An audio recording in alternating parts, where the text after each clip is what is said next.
où nous sommes dans une promesse faite avec serment. turi mu isezerano ryageretsweho indahiro. Oui, Yego, parce que kubera ko Jésus, Yesu c'est la postérité d'Abraham niwe rubyaro rwa Aburahamu qui va posséder les portes de ses adversaires. ruzahindura amarembo y'ababisha barwo. Jésus, Yesu c'est en lui que toutes les nations recevront la bénédiction. ni muri we amahanga yose azahabwa umugisha. Alors nous sommes en Christ. Twebwe rero turi muri Kristo. Nous sommes en Christ.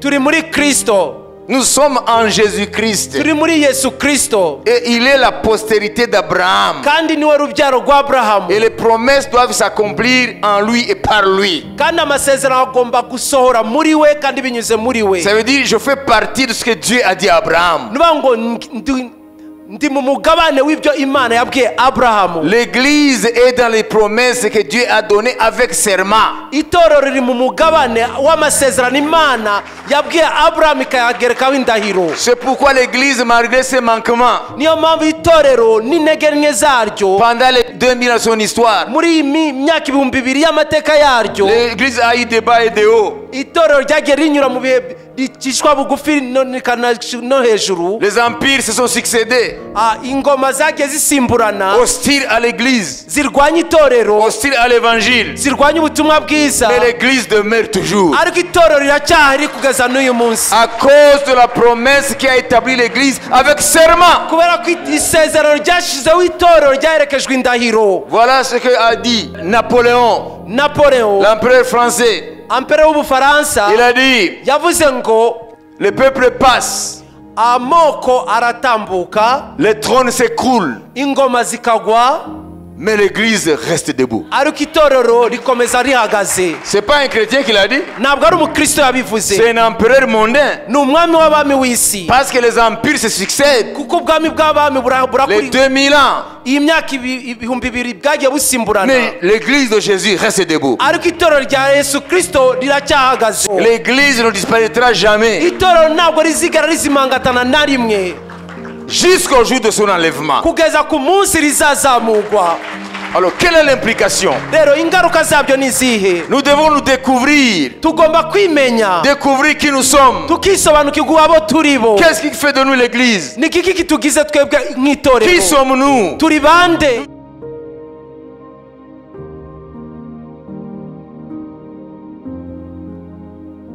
Dans ta Bible, Muri Bibiliya yawe tu as plusieurs promesses. ufitemo amasezerano menshi. Tu as beaucoup de promesses dans la Bible. Bibiliya uyifitemo amasezerano Donc menshi. Dieu a donné plusieurs promesses dans la Bible. Imana rero yatanze amasezerano menshi muri Bibiliya, Mais toutes les promesses contenues dans la Bible ariko amasezerano yose uko akubiye muri se Bibiliya divisent en deux catégories. agabanijwemo ibice bibiri: Des promesses sans serment amasezerano adaherekejwe n'indahiro et des promesses accompagnées de serment. n'amasezerano aherekejwe n'indahiro. Ça, c'est très important pour un chrétien afin qu'il comprenne. Icyo ni ingenzi ku mukristo ko abyumva. Vous savez, la Bible dit la foi vient de ce qu'on entend. Murabizi ko Bibiliya ivuga ko ukwizera guturuka ku kumva, Et ce qu'on entend vient de la parole de Christ. icyo twumva gituruka ku ijambo rya Kristo. Tu ne peux pas croire en quelque chose que tu ne connais pas. Ntabwo wakwizera icyo utazi. Donc, il faut que tu comprennes l'objet de ta foi, Rero ni ngombwa gusobanukirwa impamvu yo kwizera kwawe, la substance de ta foi. ikigize ukwizera kwawe. Autrement, ça sera une foi vaine en l'air virtuel. Bitabaye uko kwaba ari ukwizera kudafite ishingiro gufatiye mu kirere, Donc, guhagaze mu kirere. guhagaze mu kirere. Donc, la substance de notre foi, Rero ikigize ukwizera c'est la parole de Dieu. ni ijambo ry'Imana. Nous croyons ce que Dieu a dit. Twizera icyo Imana yavuze, Pas ce que nous pensons, ntabwo ari ibyo twibwira pas ce que les autres ont dit, cyangwa ibyo abandi bavuze, mais nous croyons la parole de Dieu. ariko twizera ijambo ry'Imana. Donc, il y a des promesses dans la Bible Rero hari amasezerano muri Bibiliya que Dieu a données sans les accompagner de serment. Imana yatanze itayaherekejeje indahiro. il y a aussi des promesses que Dieu a données avec serment. ariko nanone hari nayo yatanze iyaherekeza indahiro. Quelle est la différence entre ces deux catégories? Itandukaniro riri hagati y'ayo masezerano yombi ni irihe? Chaque promesse qui n'est pas suivie de serment buri sezerano ryose ridaherekerejwe n'indahiro peut changer. ribasha guhinduka, Même si c'est Dieu qui l'a dit. nubwo ari Imana iba yarabivuze, Même si c'est Dieu qui a donné la promesse. uwatanze isezerano, Même si c'est Dieu qui a donné la promesse. nubwo ari Imana yatanze iryo sezerano, Cette promesse peut ne pas avoir lieu. iryo sezerano ribasha kudasohora, Peut ne pas se réaliser. ntirisohore. Nous allons voir. Turaza kubibona En lisant l'histoire de Élie. mu gusoma inkuru za Heli Le premier livre de Samuel. mu gitabo cya mbere cya Samweli. Nous avons là une promesse qui n'a pas été réalisée. Dufite hariya isezerano ritasohoye. Dieu s'est retiré de la promesse. Imana yavuye mu isezerano. Dieu n'a pas... il a dit pourquoi il ne va pas réaliser cette promesse. Yavuze impamvu itari busohoze iryo sezerano. 1 Samuel 2 chapitre 2 verset 30. Samweli wa mbere ibice bibiri umurongo wa 30. Il est dit, c'est pourquoi voici, si vous voulez, ici il est question de la sentence de l'Éternel contre la maison d'Élie. Hano Le mutwe jugement. uravuga ngo umuhanuzi aburira Eli igihano kizamubaho. C'est pourquoi voici ce que dit l'Éternel au Dieu d'Israël. J'avais déclaré.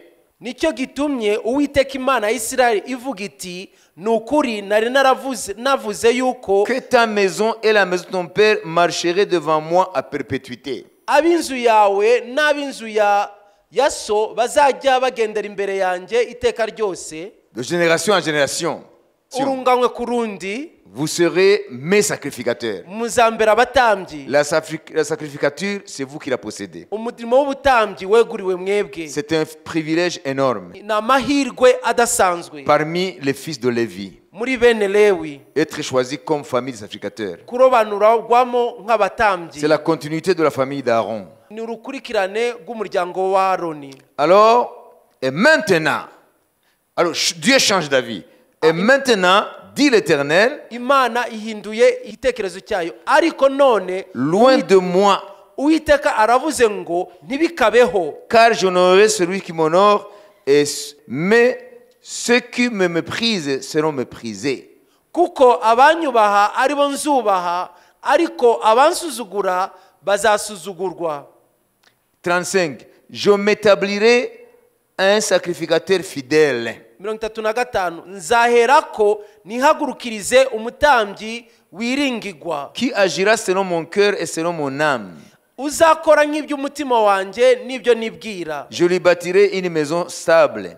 kandi nzamubakira inzu ikomeye, Et il marchera toujours devant mon oin. azagendera mu maso y'uwo nimikishije amavuta iminsi yose. Et quiconque restera de ta maison Nuko bizaba bitya, umuntu wese wo mu nzu yawe uzaba acitse ku icumu viendra se prosterner devant lui pour avoir une pièce d'argent et un morceau de pain et dira, attache-moi, je te prie, à l'une des fonctions du sacerdoce afin que j'aie un morceau de pain à manger. azaza amupfukamira amusaba agafeza n'agatore k'umutima, amubwira ati ndakwinginze umpe umurimo umwe w'ubutambyi kugira ngo mbone agatsima ko kurya. Vous voyez ce que Dieu dit? Murabona ibyo Imana ivuga? Au départ, il y avait une promesse pour la famille d'Élie. Mu ntangiriro hari isezerano ku muryango wa Eli, Que la sacrificature sera dans la maison d'Élie. ku butambyi buzahora mu muryango wa De Eli, génération en génération. urunganywe ku rundi. Si vous lisez la Bible, vous aurez le privilège d'être de la famille des sacrificateurs. Musomye Bibiliya muzabona amahirwe yo kuba uri mu muryango w'abatambyi. Dans l'Ancien Testament, Mu isezerano rya kera tous les Lévites aimeraient être de la famille qui possède le sacerdoce. umulewi wese yifuzaga kuba mu muryango weguriwe umurimo w'ubutambyi. C'est pas que tous les Lévites étaient sacrificateurs, non. Ntabwo ari uko abalewi bose bari abatambyi. Dieu a choisi parmi les Lévites Imana yatoranijemo mu balewi les fils de Lévi. abahungu ba Lewi. Lévi qui est l'un des 12 fils de Jacob. Lewi ni umwe mu bahungu ba Yakobo. Alors Dieu a choisi la tribu de Lévi. Imana itoranya rero umuryango wa Lewi. Et parmi cette tribu de Lévi, muri iyo miryango wa lewi rero Dieu a choisi une famille. imana irobanuramo umuryango umwe, C'est la famille d'Aaron, le frère de Moïse. ni umuryango wa aroni mukuru wa mose. Alors, Aaron, c'est le premier grand sacrificateur selon la loi. rero aroni niwe mutambyi mukuru wa mbere nk'uko amategeko Et ses abivuga. fils étaient les sacrificateurs qui aidaient leur père. abahungu rero nabo bari abatambyi bafashaga se wabo. Comprenez? murabyumva? Alors, d'autres Lévites rero abandi barewi aimeraient être de la famille qui possède le sacerdoce. bari kwifuza kuba mu muryango wari ufite ubutambyi.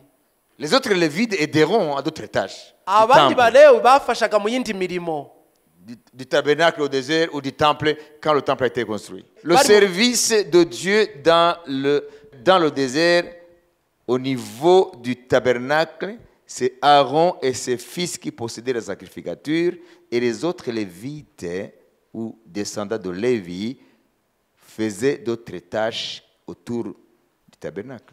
umurimo w'imana bakiri mu butayu hakiri ihema wakorwaga, umurimo w'ubutambyi wakorwaga n'umuryango wa aroni n'abahungu be bamufasha. abandi barewi bafasha mu yindi mirimo aho ngaho ku ihema, mu mirimo y'amaboko aho ngaho ku ihema. C'était comme le diaconat. byari nk'ubudiyakoni.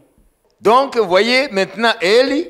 murabona rero eli Alors, c'est la lignée de la famille d'Aaron. ari akomoka mu muryango wa aroni, C'est la tribu de Lévi. ni umuryango wa lewi. Alors Dieu dit, le sacrificateur est chez toi. imana iravuga rero ngo abatambyi bariwa.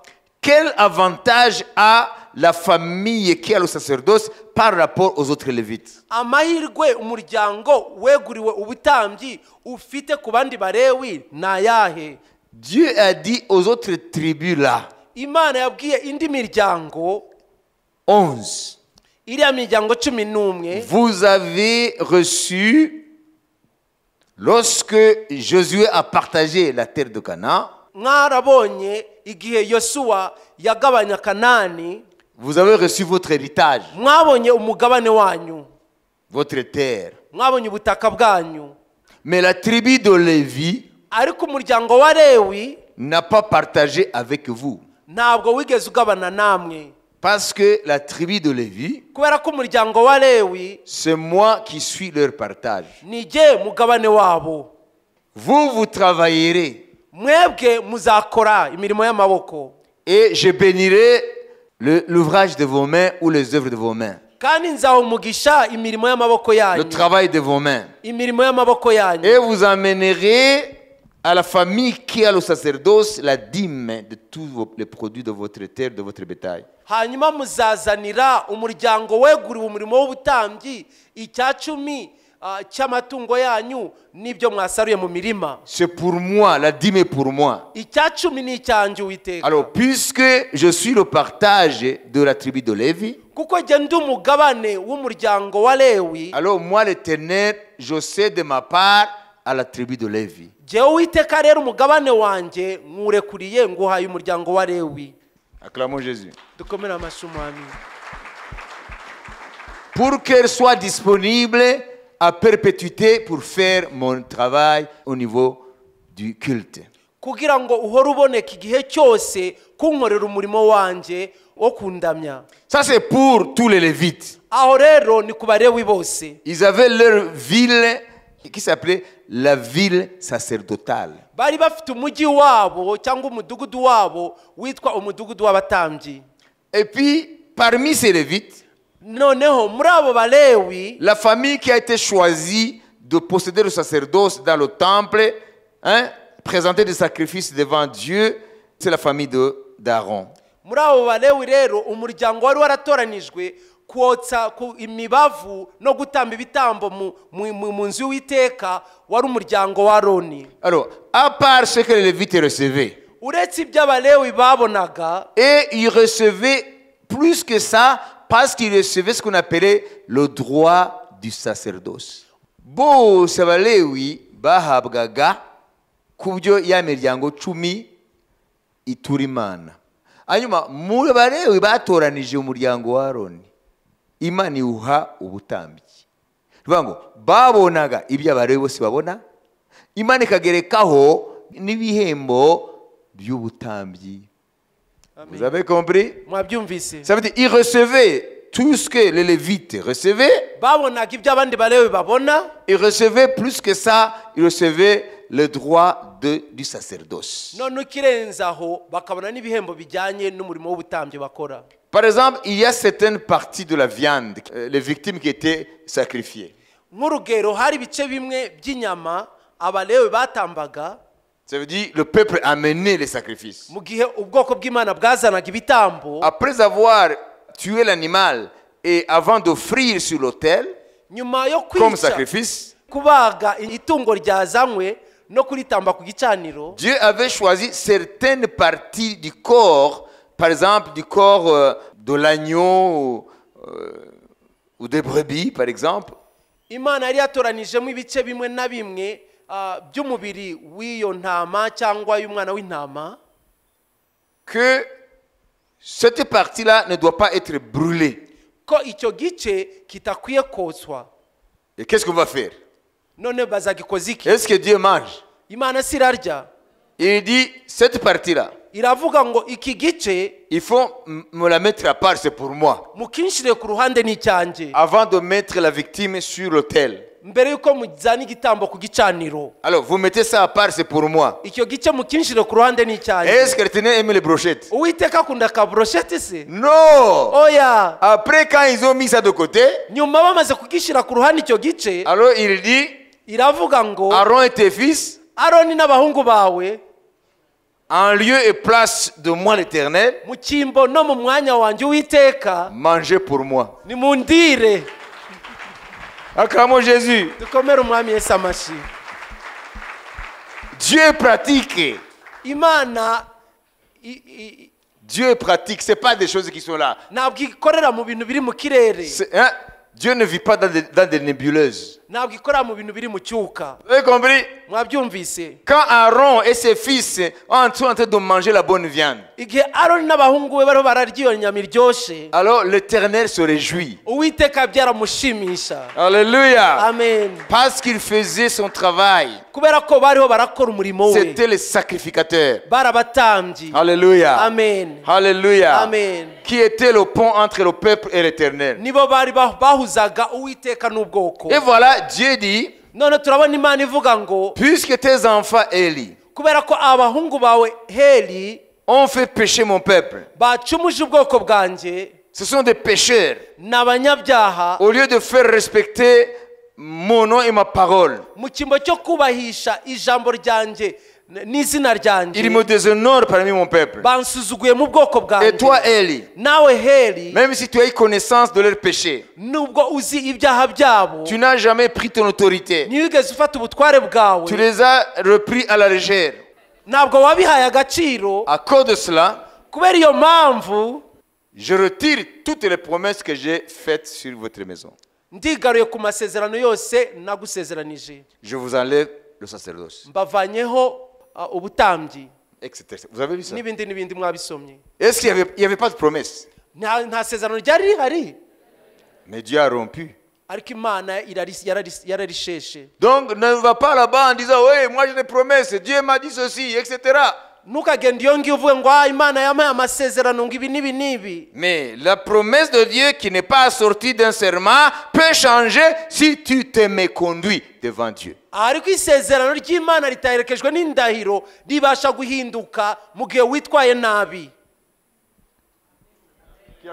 Ninde wasobanukiwe? Ça c'est la promesse sans serment. Iryo rero ni isezerano ridaherekejwe n'indahiro. C'est fait Byarabaye dans la famille de Élie. mu muryango wa Eli. Et voyons vite maintenant. Reka noneho twese turebe La promesse assortie d'un serment. isezerano riherekejwe n'indahiro. C'est sur la vie d'Abraham. Ni ku buzima bwa Aburahamu. Genèse chapitre 22. Itangiriro ibice 22. Nous allons voir là où Dieu donne une promesse, mais il donne aussi, il fait un serment. Alors, Genèse chapitre 22, Igice 22 itangiriro verset 15 umurongo wa 15 jusqu'au verset 19. On va aller vite. kugeza kwa Il est dit, 19. l'ange de l'Éternel appela une seconde fois Abraham des cieux. Haravuga ngo maze marayika w'Uwiteka arongera ahamagara Aburahamu ari mu ijuru et dit, je le jure. aramubwira ati ndirahiye. Ah, ici nous voyons quoi? Hano tubona iki? Le serment. Indahiro. Je le jure. Ndirahiye. Amen. Je le jure Ndirahiye. par moi-même. Niko Uwiteka avuga. Ndirahiye ubwanjye, n'est-ce pas? Je le jure par moi-même, parole de l'Éternel, parce que tu as fait cela et que tu ne m'as pas refusé ton fils, ton unique, je te bénirai et je multiplierai ta postérité comme les étoiles du ciel et comme le sable qui est sur le bord de la mer, et ta postérité possédera la porte de ses ennemis. Toutes les nations de la terre seront bénies en ta postérité parce que tu as obéi à ma voix. Ndirahiye niko Uwiteka avuga, ubwo ugenjeje utyo ntunyime umwana wawe w'ikinege, yuko no kuguha umugisha nzaguha umugisha, no kugwiza nzagwiza urubyaro rwawe ruhwane n'inyenyeri zo mu ijuru, kandi ruhwanye n'umusenyi wo ku kibaya cy'inyanja, kandi ruzahindura amarembo y'ababisha barwo. Kandi mu rubyaro rwawe nimwe amahanga yose yo mu isi azaherwa umugisha, kuko wanyumviye. Amen. Amen. Est-ce que vous comprenez? Murabyumva? Amen. Amen. Alléluia. Donc ici, Dieu dit, hano rero Imana iravuga ngo je le jure par moi-même. ndirahiye jyewe ubwanjye. Parce que dans la culture du monde oriental, kuko mu muco w'iriya si yo mu burasirazuba, donc l'Asie, muri Aziya, c'était quelque chose de courant dans les relations, le serment. cyari ikintu gikoreshwa cyane mu mibanire yabo, indahiro. À cette époque, la parole avait encore de la valeur. Muri icyo gihe ijambo ry'umuntu ryari rifite agaciro. Pacta sunt servanda en droit avait de la valeur. Ça veut dire les conventions légalement formées Amasezerano yemeranijwe mu buryo bw'amategeko tiennent lieu de loi ahinduka itegeko pour ceux qui les ont faites kuri abo et bayagiranye, doivent être exécutés de bonne foi. kandi akwiye gushyirwa mu bikorwa nta buriganya. Good faith in English.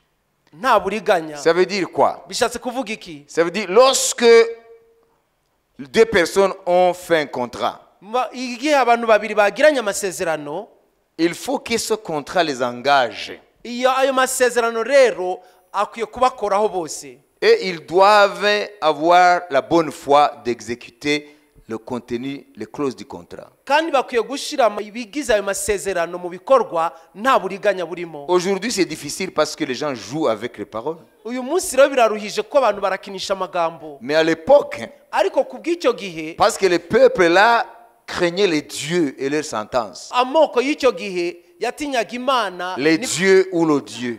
yatinyaga Imana zabo n'ibihano byazo. Que si je passe outre, j'outrepasse ce que, pour lequel j'ai juré, Nindenga ku cyo narahiriye, alors les foudres de Dieu vont m'abattre. inkuba z'Imana zirankubita. Et cela aussi a été vrai avec Israël qui a connu le vrai Dieu. Ibyo rero byari ukuri no kuri Isirayeli yari izi Imana y'ukuri. Alors les hommes étaient sérieux avec le serment. Abantu rero bitonderaga amasezerano yabo n'indahiro. Amen. Amen. Alléluia. Amen. Et voilà, Dieu aussi se sert de cette culture-là Rero turabona Imana yifashisha uwo muco pour jurer aussi quand il donne la promesse. nayo irirahira mu gutanga isezerano ryayo. Alors on jurait pas celui qui est supérieur à toi. Rero wirahiraga ukuruta. Alors puisqu'il n'y a personne au-dessus de Dieu, Kuko rero nta uri hejuru y'Imana, Dieu dit, Imana iravuga ngo je le jure par moi-même. ndirahiye ubwanjye.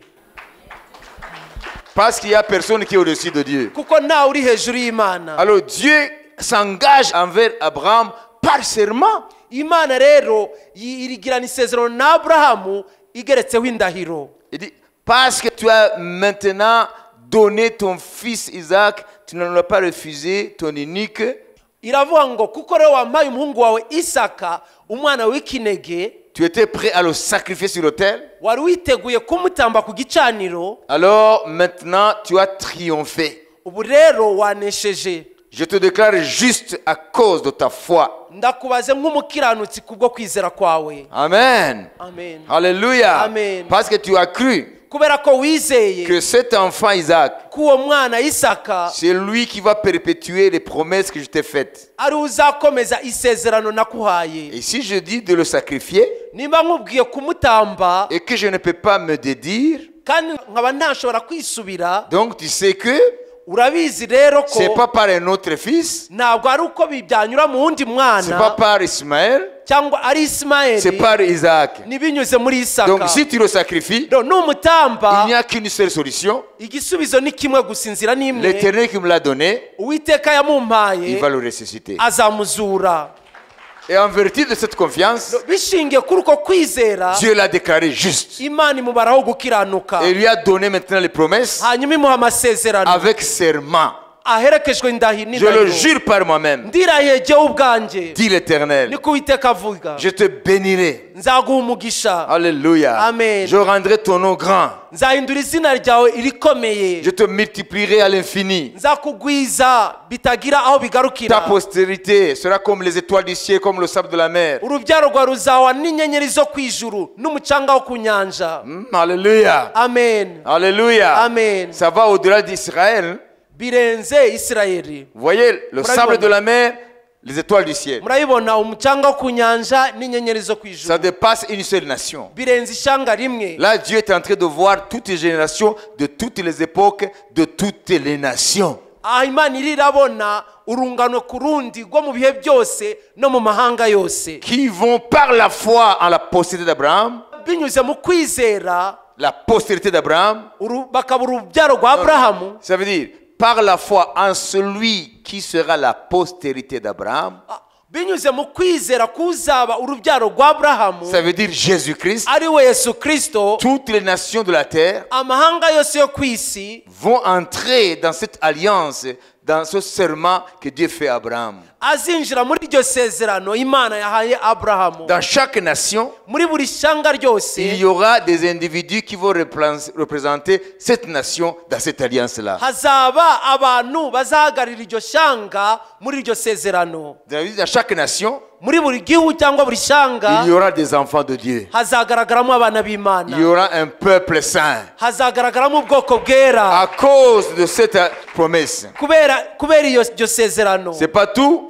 Ntabwo bigarukiye aho, Et il dit, aravuga kandi toutes les nations seront bénies en toi et en ta postérité. amahanga yose azahabwa umugisha muri wowe no mu rubyaro rwawe, Et ta postérité possédera les portes de ses ennemis. kandi urubyaro rwawe ruzihindurira amarembo y'ababisha. Alors Paul dit dans Galates, Paul rero aravuga mu Bagalatiya chapitre 3, il dit, ibice bitatu, c'est Jésus qui est la postérité d'Abraham. Yesu niwe rubyaro rwa Aburahamu, Pour que toutes les promesses d'Abraham kugira ngo amasezerano yose ya Aburahamu faites avec serment yaherekejwe n'indahiro trouvent leur accomplissement asohorezwe en Christ. muri Kristo. C'est pourquoi c'est en Christ Niyo mpamvu ari muri Kristo que nous sommes acceptés comme postérité d'Abraham. twemerwa nk'urubyaro rwa Aburahamu. Et Jésus a dit, Yesu yavuze, il a dit, toi tu ne seras plus Simon, ntabwo uzongera kuba Simoni, tu t'appelleras Pierre, uzitwa Petero, Cephas, Kefa,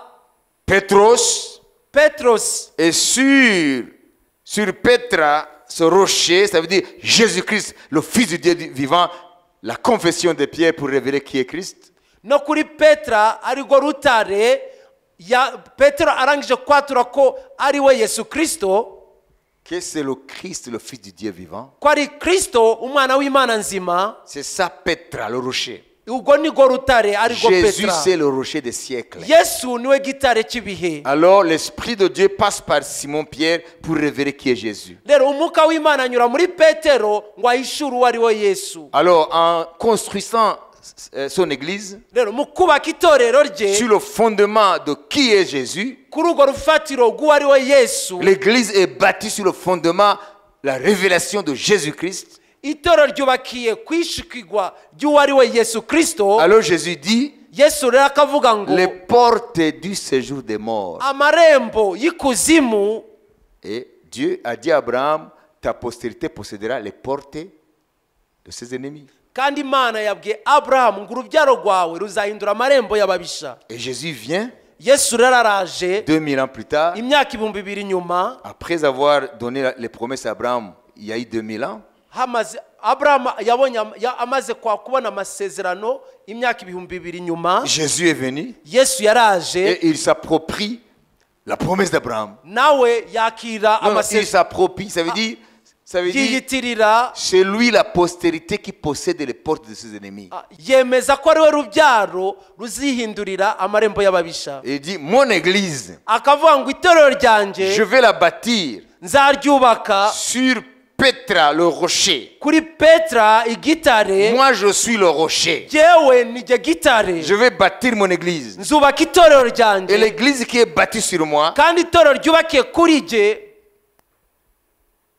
va posséder les portes de ses ennemis, mes ennemis. Rizahindura marembo y'ababisha baryo aribo banzi banje. Vous savez, l'expression les portes, nubango iyo mvugo ngo amarembo, les portes ça veut dire le pouvoir. Amarembo bivuga ububasha. Ça veut dire la postérité d'Abraham nubango urubyaro rwa Abrahamu aura autorité et pouvoir sur Satan et la puissance de l'enfer. Ruzaba ufite ubutware n'ububasha kuri Satani n'ikuzimu.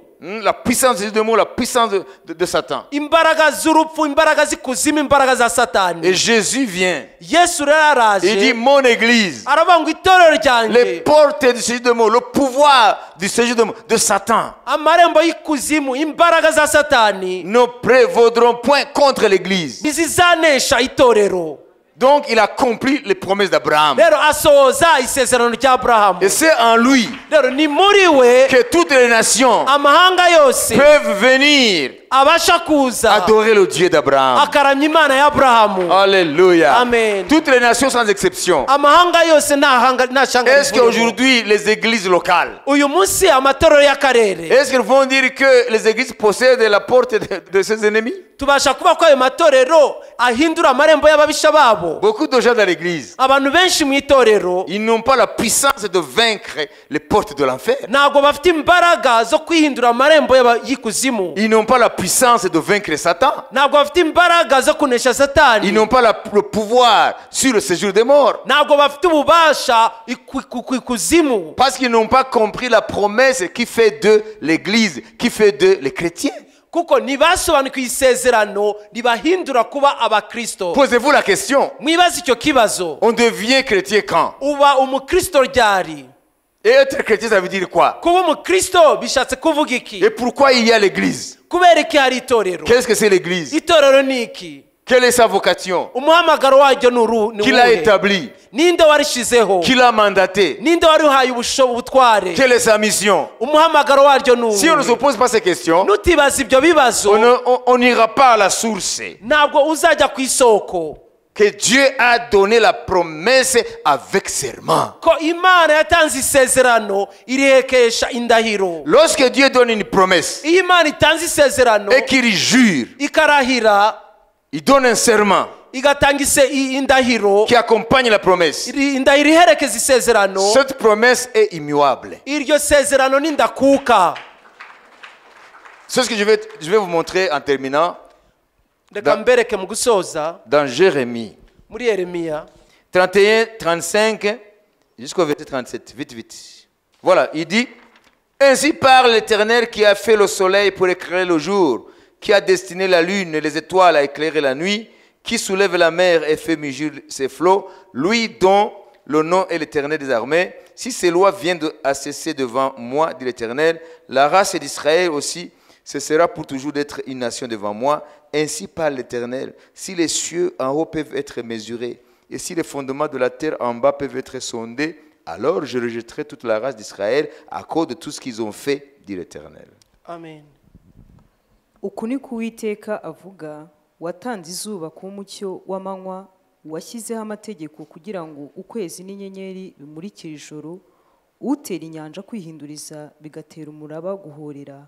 Uwiteka Nyiringabo niryo zina rye ati: ayo mategeko nakuka imbere yanjye, niko Uwiteka avuga, urubyaro rwa Isirayeli narwo ruzaba rutakiri ubwoko imbere yanjye iteka ryose.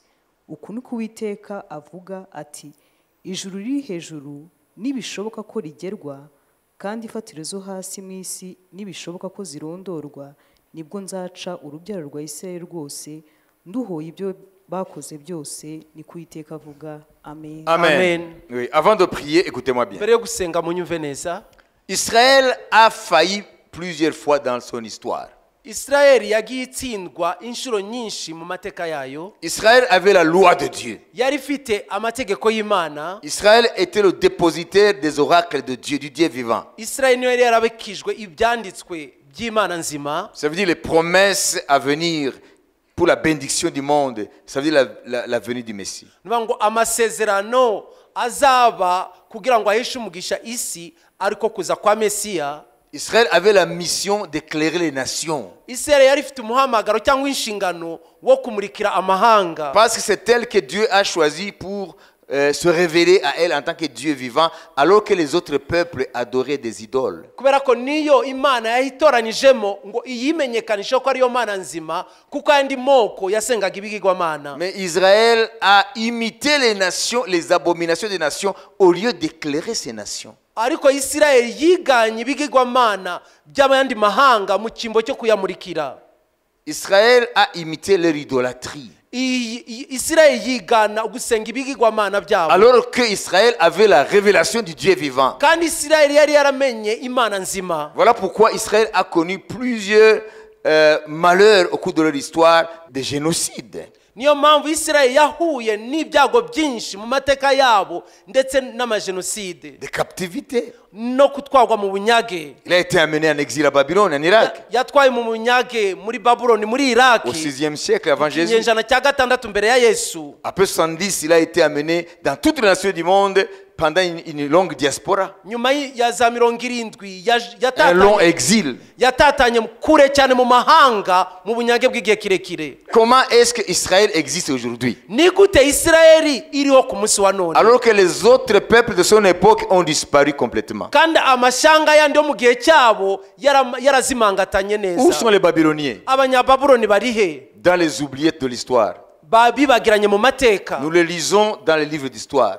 Tubasoma mu bitabo by'amateka. Mais on ne peut pas les voir. Ntabwo wabasha kubabona. Où sont les Égyptiens? Abanyegiputa. Ces Égyptiens d'aujourd'hui ne sont pas les Égyptiens de l'époque de Pharaon. Abanyegiputa ba none ntabwo ari banyegiputa bo mu gihe cya Farao. C'était un autre peuple, eux ce sont des Arabes. Bari abandi bantu kuko aba bariyo n'Abarabu. Alors où sont les Égyptiens de l'époque de Pharaon? Abanyegiputa bo mu gihe cya Farao bari he? Ce peuple a disparu. Barazimangatanye. Où sont les Romains de l'époque de l'Empire romain? Abaroma bo mu gihe cy'ubwami bw'Abaroma bari he? Disparu. Barazimangatanye. Ça veut dire tous les peuples Ngo amoko yose qui ont vécu pendant l'histoire d'Israël yabayeho muri ari amateka ya Israeli disparu complètement. yarazimangatanye. Où sont les Perses Abaperesi bari he? de l'époque de la Perse? Bori muri icyo gihe cy'ubuperesi. À l'époque d'Israël. Mu gihe cya Israeli. Oui, tous ces peuples ont disparu Ayo moko yose yarazimangatanye. pour faire place aux nations modernes.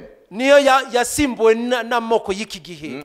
Les nations Ibihugu modernes. by'iki gihe. Mais Israël, Ariko Israeli c'est le même Israël là. ni ya Israeli nyene. Ces Juifs Aba bayuda descendent d'Abraham, d'Isaac et de Jacob. bakomoka kuri Abrahamu, Isaka na Yakobo. Pourquoi eux, ils sont toujours là? Kubera iki bo bakihari? Pourquoi ils n'ont pas disparu, ils ne sont pas disparus dans les annales de l'histoire? Kuki batazimangatanye bakaba bagasigara mu mateka? C'est ce que nous venons de lire. Nibyo turangije gusoma. Dieu dit, Imana iravuga ngo si vous pouvez arrêter les lois qui gouvernent la nuit et le jour, nimubasha guhagarika amategeko agenga ijoro n'amanywa, pour que la nuit ne vienne pas et que le jour ne pointe pas. Cyane. Nimubasha kubuza nibwire nibuke. Ok? Si vous pouvez arrêter le cycle, n'est-ce pas, de la nuit et du jour, nimubasha guhagarika uko ijoro risimburanywa n'amanywa, Israël cessera d'être devant moi une nation. Israeli izarekeraho kuba imbere yanjye ishanga. Et si vous pouvez mesurer les cieux, Nimubasha kugera amajuru, si vous pouvez sonder ce qui est dans le cœur de la terre, mukabasha kumenya ikiri mu mutima w'isi, dans les profondeurs, mu bijyepfo, là alors, aho ngaho rero, malgré les péchés de ce peuple d'Israël, hamwe n'ibyaha bya Israeli, Israël cessera d'être une nation. Israeli izarekeraho kuba ishanga. Mais puisque nous ne pouvons pas empêcher la nuit de venir et le jour de poindre, Rero kuko tutabasha kubuza amanywa nijoro kuza, puisque nous ne pouvons pas mesurer les cieux, kuko tutabasha kugera amajuru, puisque nous ne pouvons pas sonder le cœur de la terre, les profondeurs, ngo tubashe kurondora ibijyepfo byo mu isi, moi aussi, je n'effacerai jamais Israël en tant que nation. nanjye uko nguko sinzasiba Isirayeli nk'ishanga, Malgré tous leurs péchés. nubwo bakoze ibyaha. Voilà pourquoi Israël subsiste. Niyo mpamvu Isirayeli ikiriho n'uyu munsi, Parce que Dieu a fait serment. kuko Imana yashizeho indahiro Quand il a donné à leur patriarche la promesse. igihe yahaga abasogokuruza babo isezerano. Alors, qu'est-ce qu'il faut dire? Rero twavuga iki? L'église, Itorero, nous, twebwe, est-ce que nous sommes dans une alliance ou nous sommes dans une promesse faite avec serment? turi mu isezerano ryageretsweho indahiro? Oui, Yego, parce que kubera ko Jésus, Yesu c'est la postérité d'Abraham niwe rubyaro rwa Aburahamu qui va posséder les portes de ses adversaires. ruzahindura amarembo y'ababisha barwo. Jésus, Yesu c'est en lui que toutes les nations recevront la bénédiction. ni muri we amahanga yose azahabwa umugisha. Alors nous sommes en Christ. Twebwe rero turi muri Kristo, Nous sommes en Christ. turi muri Kristo, Nous sommes en Jésus-Christ. turi muri Yesu Kristo, Et il est la postérité d'Abraham. kandi niwe rubyaro rwa Aburahamu, Et les promesses doivent s'accomplir en lui et par lui. kandi amasezerano agomba gusohora muri we kandi binyuze muri we. Ça veut dire je fais partie de ce que Dieu a dit à Abraham. Nuvuga ngo ndi mu mugabane w'ibyo Imana yabwiye Aburahamu. L'église est dans les promesses que Dieu a données avec serment. Itorero riri mu mugabane w'amasezerano Imana yabwiye Aburahamu ikayagerekaho indahiro. C'est pourquoi l'église, malgré ses manquements, Niyo mpamvu itorero n'intege nke zaryo pendant les 2000 ans de son histoire, muri iyi myaka 2000 y'amateka yaryo, l'église a eu des bas et des hauts. itorero ryagiye rinyura mu bihe bicishwa bugufi no hejuru. Les empires se sont succédés, Ingoma zagiye zisimburana hostiles à l'église, zirwanya itorero, hostiles à l'évangile. zirwanya ubutumwa bwiza, Mais l'église demeure toujours. ariko itorero riracyahari kugeza n'uyu munsi, À cause de la promesse qui a établi l'église avec serment. kubera ko isezerano ryashizeho itorero ryaherekejwe indahiro. Voilà ce que a dit Napoléon, Napoleon, l'empereur français. ampere w'ubufaransa, Il a dit, yavuze ngo le peuple passe, amoko aratambuka, les trônes s'écroulent, ingoma zikagwa, mais l'église reste debout. ariko itorero rikomeza rihagaze. C'est pas un chrétien qui l'a dit, Ntabwo ari umukristo yabivuze, c'est un empereur mondain. ni umwami w'abami w'isi, Parce que les empires se succèdent. kuko ubwami bw'abami Les burakuri 2000 ans. iyi myaka 2000 bwagiye busimburana, Mais l'église de Jésus reste debout. ariko itorero rya Yesu Kristo riracyahagaze. Celui qui protège Israël Urinze Isirayeli pour qu'il ne disparaisse pas. kugira ngo nitsembwe, Pour qu'il ne disparaisse pas. kugira ntizimangane, Ok? sibyo? Pendant les 4000 ans de l'histoire. Nyuma y'imyaka 4000 by'amateka yabo, Parce qu'ils viennent d'Abraham. kuko bakomoka kuri Aburahamu, C'est le même qui protège l'église. uwo nguwo niwo nyine urinda itorero. L'église ne disparaîtra jamais. Itorero ntabwo rizigara rizimangatana na rimwe Jusqu'au jour de son enlèvement. kugeza ku munsi rizazamurwa. Alors, quelle est l'implication? Rero ingaruka zabyo ni izihe? Nous devons nous découvrir. Tugomba kwimenya, Découvrir qui nous sommes. tukisobanukirwa abo turi bo. Qu'est-ce qui fait de nous l'église? Ni kiki kitugize twebwe Qui nk'itorero? sommes-nous? Turi Nous bande? devons redécouvrir notre identité. Tugomba gusobanukirwa abo turi bo. En découvrant ce que nous sommes, Mu kumenya icyo turi cyo, nous saurons que tuzamenya ko nous ne pouvons jamais ntabwo tuzigera na rimwe accepter une situation twemera ibihe qui ne glorifie pas Dieu. bidahesha Imana icyubahiro. La maladie ne glorifie pas Dieu. Indwara ntabwo ihesha Imana icyubahiro, En vertu de la promesse bishingiye ku isezerano faite avec serment, byaherekerejwe indahiro. la maladie fait partie de l'adversaire de Jésus. Indwara ziri mu banzi ba Yesu, Alors nous devons posséder leur porte. rero tugomba kwigarura amarembo yaryo. Alléluia. Amen. Possède la porte de tes ennemis. Igarura amarembo y'abanzi bawe Dans le nom de Jésus. mu izina rya Yesu. Possède la porte des ennemis. Hindura amarembo y'abanzi bawe, Marche sur la puissance de Satan. genda hejuru y'imbaraga za Satani, Parce que tu fais partie de la promesse kuko uri mu bari mu isezerano. immuable